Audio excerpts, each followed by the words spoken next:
can I talk about a couple of other things which may well have flown under the radar? And you know it is my job to catch them, to present them to you, and that's why you're here each and every night. Thank you so much for doing so. Really do appreciate it. Remember to series link the show if you're on the Foxtel service, or add it to the watch list if you're on any of the streamers. So, I don't know about you, but I think we've got too many politicians in Australia.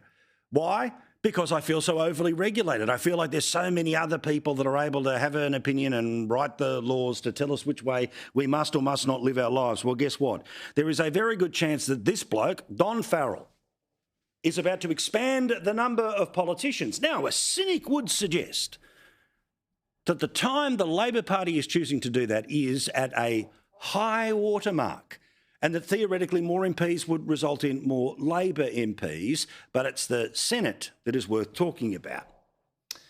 There was an interesting discussion which was focused on taxpayer media outlets today, which was for the first time in the best part of 40 years, Australia's Parliament is set to grow. Let's all follow the bouncing ball. The number of MPs in the House of Representatives last substantially increased in 1984. At the time, Australia's population was 16 million. Electorates had about 75,000 people in them. Since then, Australia is now 27 million, on our way to 29 million. When the next federal election is due, every single MP represents not 75,000 people, but 120,000 people. Now, interestingly, the case, or the apparent case, for why we need more politicians, again, has been argued by the Special Minister of State. Now, you need to know about Don Farrell that he is well and truly in the middle of everything when it comes to Labor Party politics, factional politics, you know, the Don Father, all the rest of it that they have called him. So he knows if they are going anywhere near this, they are doing it because it is going to be good for the Labor Party, that it will help them establish greater rule for longer.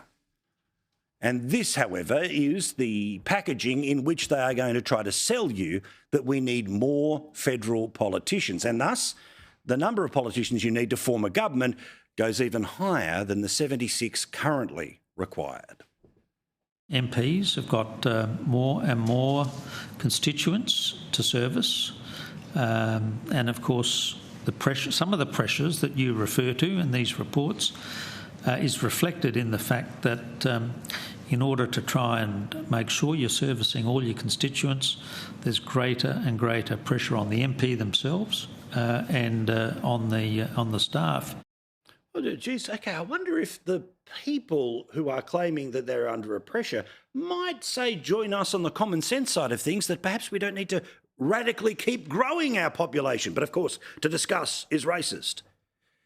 Now, these are also people who, and again, being a full-time politician, look, despite the fact that we love a whack, and why not? If you're a good one, it is a 24/7 job, and that's hard for your family, all the rest of it. But it has ever been thus. When the electorates were 10,000, 40,000, 70,000, or now more than 100,000. There's this event on a Saturday morning, this one 2 hours later, one 3 hours later, let alone everything that happens through the week. So perhaps there's a case for more staff, but we know they've already got more staff in the last parliament, and those people were largely to help them make social media videos that almost every night I show you that are embarrassing, that are not actually about servicing the local community. Instead, it's about building the ego of the principle that is the politician.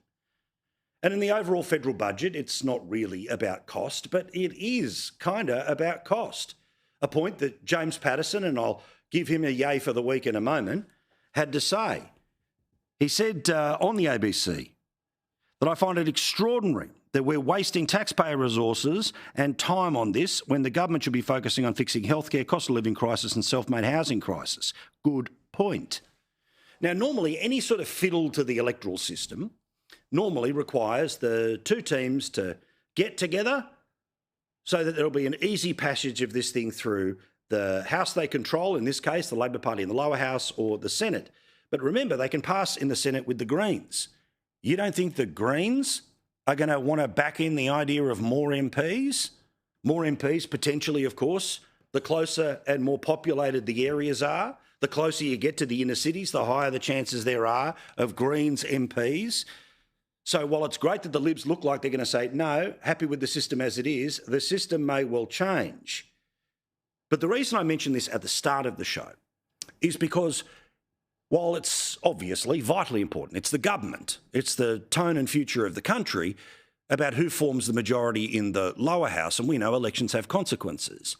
But the effectiveness of a government to be able to pass laws means you have to have numbers in the Senate.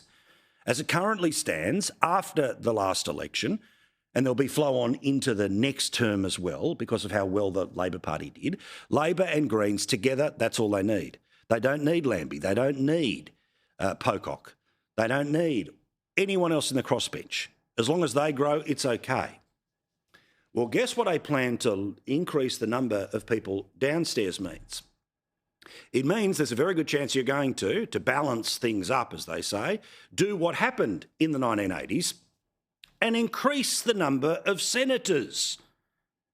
And that in and of itself, of course, would most likely mean a growing majority that is to the left or the far left in Australian politics, meaning that even if there was one day a change of government, the coalition wouldn't be able to get anything done because why? There would be enough people to permanently block them upstairs. And that is the whole move here, everyone. In fact, have a look.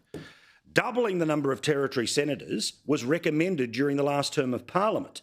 The government was keen to adopt the proposal, but is waiting to see if it can be done as part of a wider expansion. So, while we're all distracted by more lower house MPs, increasing the number of territory MPs is actually how, in part, they're going to be able to rig the game. And I know that's a big word, but why do I assume that there will be an increase in the number of left-wing senators who could block a right-wing government? Because one of the two territories is the Australian Capital Territory. Now, the ACT of recent years has not elected a single Liberal. Instead, it's been Labor or Pocock. The Pocock and Teal side of things has been growing its vote and almost got a lower house seat. Or if you lowered the threshold and added a third or a fourth, you'd be talking about either another Labor MP, another Teal MP, or a Greens MP. Of course, as Senator, my apologies, I don't want to confuse the titles. You would be adding a Teal, a Green, or a Labor. That, of course, would mean one vote harder. Now, the only hope for this system is that if One Nation's numbers continue to sit where they currently sit, they are going to be out-polling the Greens, and they are going to be able to get the requisite 14% of the vote to be able to get senators.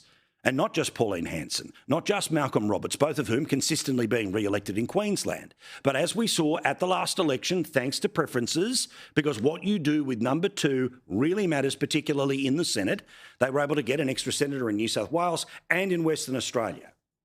So maybe, just maybe, that could be the antidote. But where do those votes come from? The Liberal and the National Party. So pay attention here, because when they are talking about changing the system under the guise of the workload of the MPs, who are already, of course, paid hundreds of thousands of dollars, have multiple staff, and technologies mean we're not living in the 1930s anymore. The capacity to speak to, well, almost everyone in the electorate at once is a whole lot better than it used to be. In my view, the real game here is grow the House, grow the Senate, grow the left, stop the right, even when it wins an election sometime in the lower house.